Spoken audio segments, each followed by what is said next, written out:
Welcome to the Art and Faith Podcast. This is episode 2 of season 2, and we are talking with the filmmakers from Sypher Studios who are bringing us the project After Death. Thanks for being here for this conversation. Hey, welcome to the Art and Faith Podcast, season 2. I've got some salty friends with me today, the guys from Sypher Studios, Jens Jacob and Jason Pamer. Sweet and salty. Yeah, sweet and salty for sure. And we are going to have some conversation about filmmaking. So the thing that I know best from these guys is a beautiful documentary called The Heart of Man that really made me pay attention to documentaries in a fresh way. If you're familiar with that, if you're not familiar with that, you need to go look it up and view that. And yeah, do you guys think that is the You said it's the best known documentary you've ever seen. Finish reading. I did. Yeah, he's reading my notes. I will tell you this, you know what? And then I'm going to welcome you guys to the show. But not yet. When I talk to people that make documentaries in the Christian space, and I say, so what made you choose that form of storytelling? A lot of them do point to The Heart of Man, and they say, that made me understand it could be beautiful and it could communicate something. So, wow. Good job. Okay, welcome to the podcast, guys. Thank you. Glad Thanks to be for here. having us. Yeah. Thanks for being here. So is that the thing people know you for? Is that your calling card? Does it represent the kind of work you want to do? I think it's probably most representative of the type of work we're doing currently and probably had the widest release. We've done everything from short films, commercials, documentaries, but I think Heart of Man did open up a lane that we quite hadn't done together before. I don't know if you would say that or not. I think it's classified as like a docudrama. We did a narrative reenactment that we shot in Hawaii for a couple weeks, and when we were writing it, we're like, let's not put dialogue because this could get cheesy really quick, trying to represent this ancient cosmic father-son relationship embedded in the prodigal son story. And so we chose to not do dialogue, and then we had music sort of be the language of the film along these stories of real prodigals. And so, yeah, it was kind of a funky thing. And on one hand, it's nice. On the other hand, it made it very difficult to market. So, because the audience needs to know clearly in a trailer or a log line or a poster, what is it that I'm getting myself into? So, doing it again, maybe we do it the same way, I don't know. But that was some learnings we had on the marketing side. Yeah. Also the topic of the film, it's... there are some things that are just hard to watch, hard to sit down and confront. And when you tell somebody, hey, this is a really great watch about sexual brokenness, I don't know that everybody runs for the popcorn, right? See, we never said the last part. We just said it's a great watch. Said that sentence. Yeah, great watch for. No, it is true. We were told people will not show up in the theater to watch a film about their filth, their shame, all that. And we saw, I don't know how many total, 70,000 people, I think over 2 nights came out to theaters in the U.S. That's pretty incredible. Honestly, I put off watching it for a while. I was aware of it. People had told me how great it was, and I kept just trying to gear up for the experience. And then the beauty of it was what surprised me. I felt like it was so honest, so helpful, but just the grace and the beauty of who God is was present through the whole thing. I felt like I was ushered into the conversation by the way that you guys treated the subject, so I appreciated that. In music, we say that you can't hide a good song. It'll find a way. But I feel like maybe you can hide a good story, because I meet a lot of people at conferences like the one we're at. We're at National Religious Broadcasters Convention 2023 right now. I meet all these people that have this incredible life story or something they've experienced, something they've seen, and they're like, this should be a film. And they go around telling everybody this should be a film, and then it never is. What's the disconnect there? In terms of like why it doesn't happen in film? Yeah. Is it that it's so hard to make? I think so. I think when you think of, at least in the accessibility of like how you can make music today is very different. I think film might get there to some extent soon. I think a film takes a village. It takes a lot of people, a lot of resource, a lot of money. So that medium particularly combines a lot of different art forms together to be film. So I think that's why you probably don't see it as much versus a song this day and age. You can, in your bedroom by yourself, probably get that story out in that medium fairly quickly. So I think it might just be easier in its current Yeah. Yeah. Do you? I have a question for you. Actually, I was just thinking about it as you were saying that. What is your thoughts about songs becoming movies? I think about I Can Only Imagine, you know, and how they probably added some things, connected some dots there to kind of build the narrative out. I think that when everybody's so familiar with it, if we played that card again and again, I don't know that people are coming out to the theater for it, but I enjoyed the ride once a whole lot. Right. I would say, you know, what's the why? What's the why behind putting it into that medium? If it makes sense, sure. If it's just because we can, no way. Right. Yeah. Okay, so a lot of people seem to be paying attention to film now. Television, film, making things. Maybe it's because YouTube has empowered us all. Cameras have gotten cheaper. I don't know what's going on. A lot of people can point and shoot. A lot of people can even identify compelling content or compelling humans. But the ability to craft a story is a whole different thing. To figure out how to set that up, how to put those payoffs into place. How did you learn how to do that? Well, I think we're still learning how to do that. I think every film you fail a bunch again, and then you hopefully fail less and less over time. I think for us, one of our guiding principles is like what entertains us. What type of content do we like to consume, and having that be a guiding light, not the guiding light, but a guiding light in how we create. Would we want to watch this? Is this something that would compel us? I think that's one thing to think about. I think to your earlier question, it's a very difficult thing to distribute something. I think it's the making of it has been highly democratized in an awesome way over the last, call it, decade, and then every 3 or 4 years becomes easier and easier to make really high quality content. I think it still remains difficult. Like the funnel up top is open to the ability to make a lot of things, which means that the opening at the bottom needs to continue to shrink because the glut of stuff that gets made. So there are still gatekeepers, at least in the traditional outlet sense, for distribution. That thing still remains to be very difficult. What was that quote you heard? Was it AFM? Was it look at like the crappiest film in theaters, see who produced it, and then follow that person? Because if you can get a bad film, and I use the word bad maybe loosely because everybody loves something. So. Sure. But if you can find somebody that made something not great and got it released, that takes a lot of talent and skill. I don't know if you would elaborate on that, but that is something that it's very hard to distribute a film. I think also, as I was thinking about like what it is for us, we're producers, so we get to partner with a lot of talented storytellers as well. So as much as we love storytelling, we also, I think, learn, like Jason said, I feel like we're constantly learning and evolving in our storytelling ability. But one of the just the great aspects of the collaboration is that we find really great writers, we find really great directors, and it is a collaboration. You consider whether you would enjoy watching the content that you're making. That's a good filter. What do you enjoy inside your own space and then in other areas of the arts? Like, what's the last couple of things that have really stirred you, whether it was a painting or a song or musical or whatever? What's got your attention? I'm a little all over the place. I feel like I can go, at least from film, I could go from documentary or just, I would even say maybe more broadly biopic, like the idea of like a true story that comes to life in a medium, whether it's doc or narrative. But then I can go all the way to the other end of the spectrum and go sci-fi and see very deep truths being personified in an extra terrestrial way, I guess. So yeah.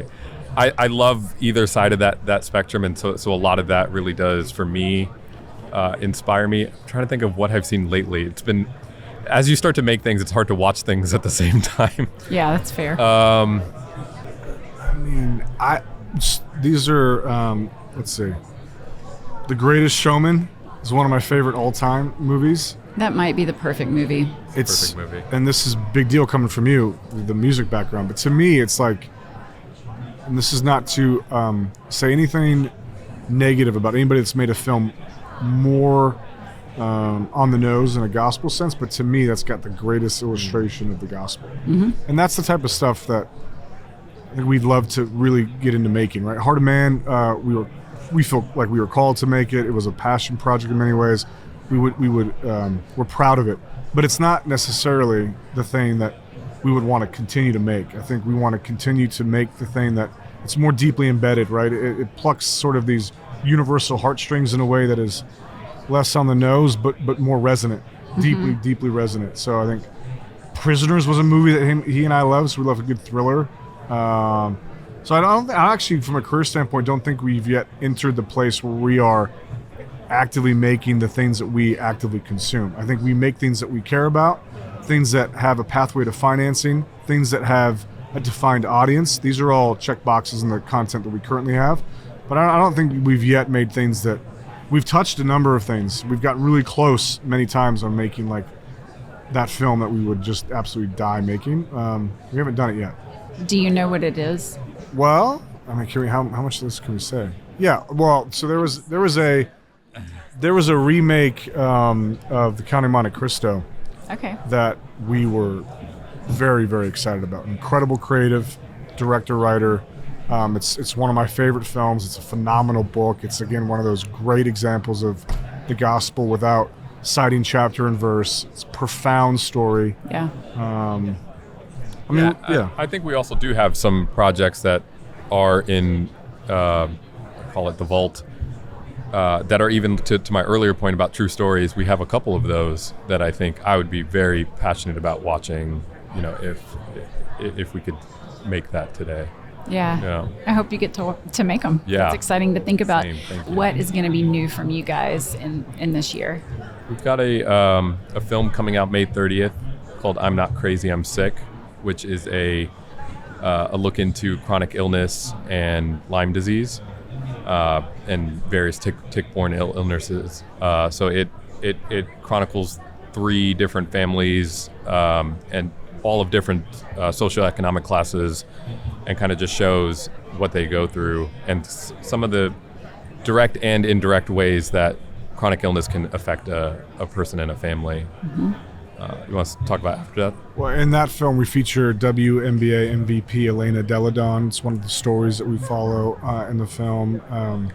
After Death is a film about near-death experiences where we interviewed leading experts on the scientific side, the medical side, around death and that thin line between this realm and the next, and then interviewed 5 New York Times bestselling stories of people that died, touched some sort of an afterlife, and came back. And so we shot heavy reenactments. It's very much similar to The Heart of Man in the way of trying to bend the genre and sort of reimagine it. We have a ton of incredible custom VFX in there. Hats off to the amazing team, Stephen Gray and Larry Chappelle and Daniel Straub. I mean, there was an incredible group of people that worked, really up until this last week on some of the VFX. That right now, we're slated to come out in theaters with Angel Studios. Date TBD. It's either this fall or spring, hopefully this fall. And that project too, I think there's been a couple of these types of films that have come out into the marketplace in terms of like Heaven is for, like those type of stories.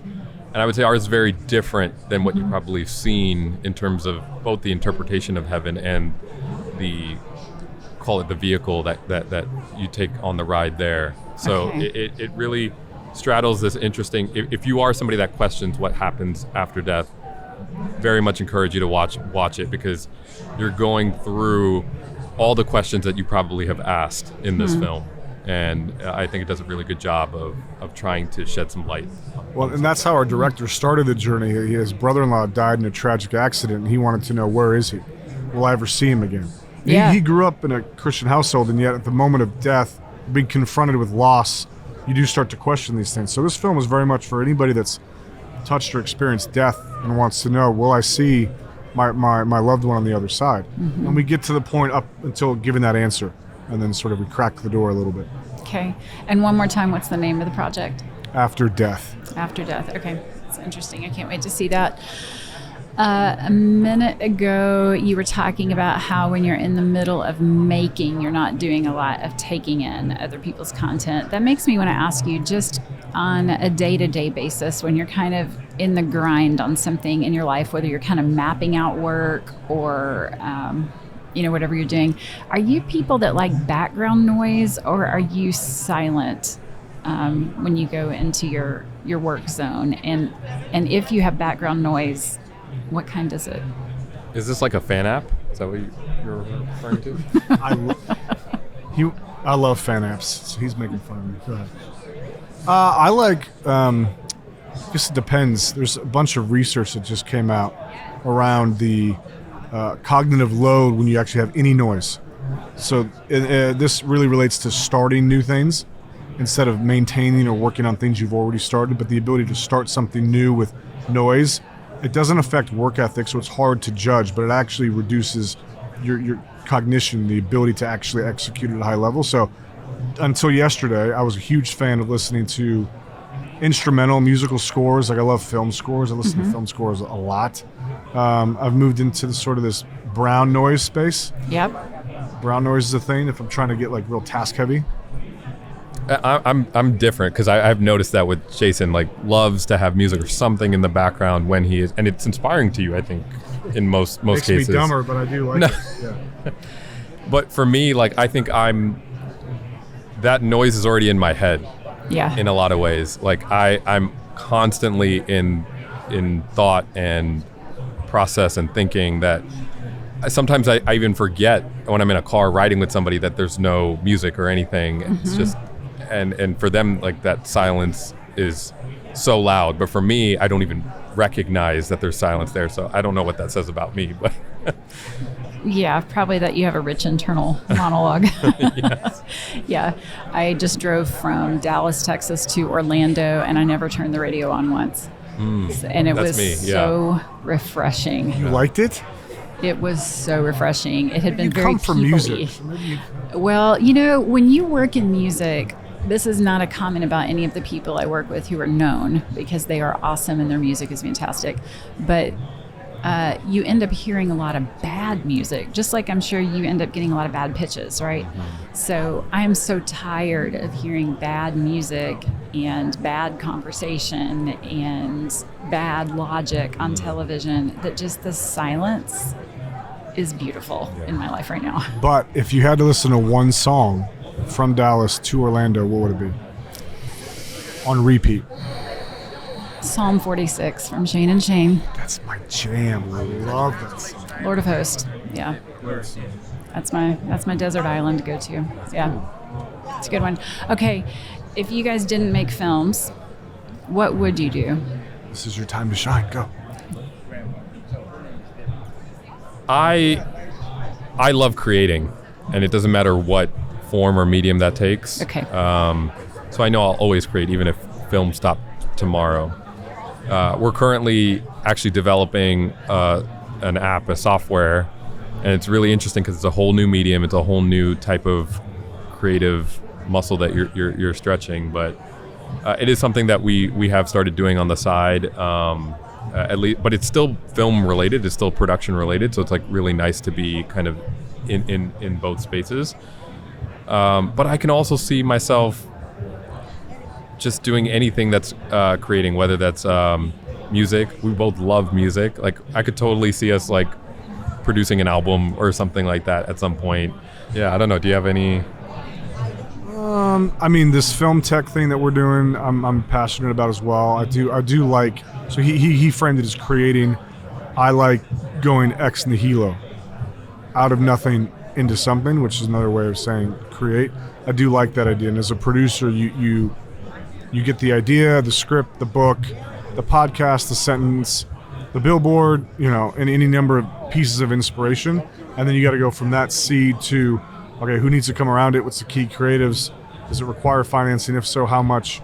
Who needs to help shape the thing? So I do, as a producer, love that rhythm of finding the idea and then watering it, and then, helping it grow. It is amazing, particularly what producing and filmmaking teaches you in terms of, I always say that filmmaking is like the highest form of collaborative art because it requires all these other art forms. You take out music, you take out picture, you take out any of these elements, and it doesn't quite become film as to what we know it today.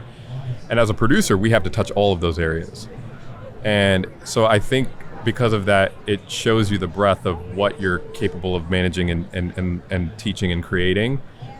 And so I feel like, we could do anything when it comes to life from our careers as producers. I lied. I would be a singer. Do you want me to do something? Yeah, what have you got? Go ahead. I would be a singer. We can talk about it off air because I know that's your background, and that's ultimately why you want to have us on the show. Also, Beethoven's Ninth. If I could only listen to one piece forever, like the whole thing, but particularly the fourth movement, over and over and over and over, I could listen to that. And maybe you could do some of that in the original German. I'm a fifth movement guy, but I hear what you're saying. The Okay. fourth is powerful. Okay. All right. Were you guys formally trained in all things filmmaking, or did you pick it up some other way? I was not formally trained or classically trained or anything of the sorts. I started in graphic design and then kind of worked my way through different creative mediums. Graphic design means making fake IDs. I have done a lot of design. I've done a lot of motion design. I've done a lot of... His parents are going to listen to this. Hi, guys. Or the IRS or like the Fed or something like that. Send money. Started out graphic design, then turned into motion design, and then it just kind of started evolving into different creative forms. And so I just really learned from doing. I didn't really have and it was mainly because like I wasn't allowed to go to film school or anything like that culturally, and it just wasn't a thing for me. Yeah. So thankfully I got, I started working in Tampa as, I started out doing gaffing, and then I got into camera work, and then when I moved to LA, it eventually led me to producing, and I just learned under a producer. She took me under her wing and learned everything I knew about producing from just being around her. Yeah. And so that became a now 12-year journey. But Jason has more of the formal experience. I'm curious, did you check the box first with education of some other sort? No, and that probably was part of the problem. Because I ended up dropping out of college to go then pursue the career in filmmaking. And culturally speaking, that's like a really big no-no for That's for why us. I asked. I just wondered. So it probably would have made more sense if I chased something else and then made film my backup, but it just felt like I was never going to be able to do film if it was my backup. Yeah. And so I just felt like at the time God was saying, move to LA, pursue this, do this, and it became a very existential crisis amongst faith, culture, creativity, all of the above, and finally was able to get out of that. Yeah. I was classically trained. Okay, in the singing and what else? Acting for film and TV. Yeah. Let's see. Did a little bit of college, went to Texas, studied acting. Went to Greece, studied theology. Came back. Teamed up with a buddy that started a production company. I think my title was VP of Sales. Yeah. And did weddings. Okay. And nonprofit videos, and then jumped into our first feature doc, Rape for Profit. Jada Pinkett Smith executive produced that. It was a film on sex trafficking. I didn't have the tutelage and working my way up across the set, and I wish I had. Like some part of me, for a section of my career, I'm like, I just kind of jumped right into the directing, producing. But I think I missed out on the opportunity to really learn under somebody. And if I had to do it all over again, I mean, maybe I make some different decisions. But so I had a little bit of acting school, no proper film school, and then just started doing it full time, and have been doing it full time for about 13 years. I think that's some of the beauty, though. Like particularly with film, there's not any one particular pathway. It's not like to be a doctor you have to check all these boxes to get there. Like anybody can find various ways into it, and we both have very different backgrounds, but we ended up in the same place, which I think is really cool.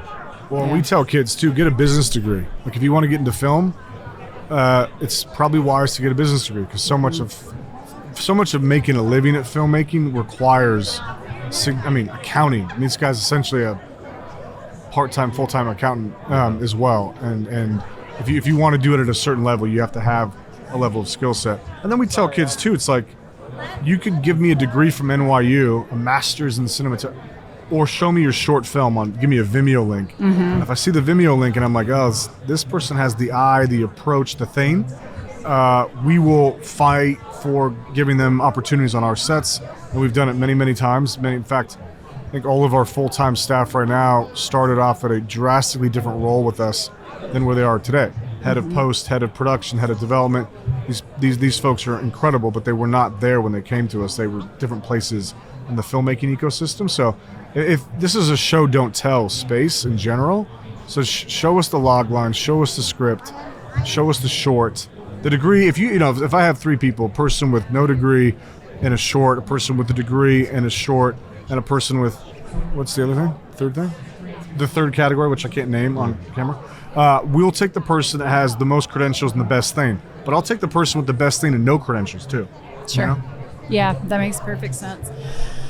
How would you tell someone to learn to put a story together? I meet all these people that have heard a great story or have a great story, and they feel like, oh, I need to develop some script writing abilities so that I can put this into this format. How do you teach yourself story arc? I think 2 things. One, you just got to do it. You just got to get the reps in. You just got to start writing if you want to write. I think a good understanding of story is very important for everybody on the film set, particularly above the line. Story by Robert McKee is one of my Bibles on story. It's a very dense book. I buy it for aspiring writers and send it to them. Hero with 1,000 Faces by Joseph Campbell is also a brilliant story framework book. So I think there are some things to read for sure. Then I think it's just a matter of, you can't avoid the reps. You just got to get the reps in, and you just got to write. And then you got to expose it to people that are critical, people that will be able to read it. And whether or not they can tell you exactly what's wrong with it, they can tell you if it's good or not, or if it resonates or not. And then, for me on the writing side, Brian Bird has become he's a producing mentor for us. He's a writing mentor for me. He spent many seasons on Touched by an Angel, Step by Step. He's got, I think is it number 1, number 2 show on cable, When Calls the Heart on Hallmark. Oh, yeah. He wrote Case for Christ. He spent a lot of time in his writing room with me over a couple years worth on giving me his approach to stories. So I think if you can find that producing mentor that Jen's had, or a Brian, a writing mentor, that's a great gift. And if you find those people, treat them very well, invite them into as many places as you can, honor them as much as you can, and you honor them by working hard and producing good stuff. I think that last point, because I don't write particularly in my career, but Jason does, and watching that has been really beautiful. But I've seen it in other people too, in terms of what a mentor has been able to do in terms of, because you could probably get story arc right and then get dialogue wrong, or get certain pieces that just don't quite. I remember one writer that we worked with, he was telling us about like how after working with this one mentor, taught him how to like place things on the page. It was the same words, it was just slightly paced differently on the page that just made it easier to read, and that changed all the difference in how he got studio level work. Wow.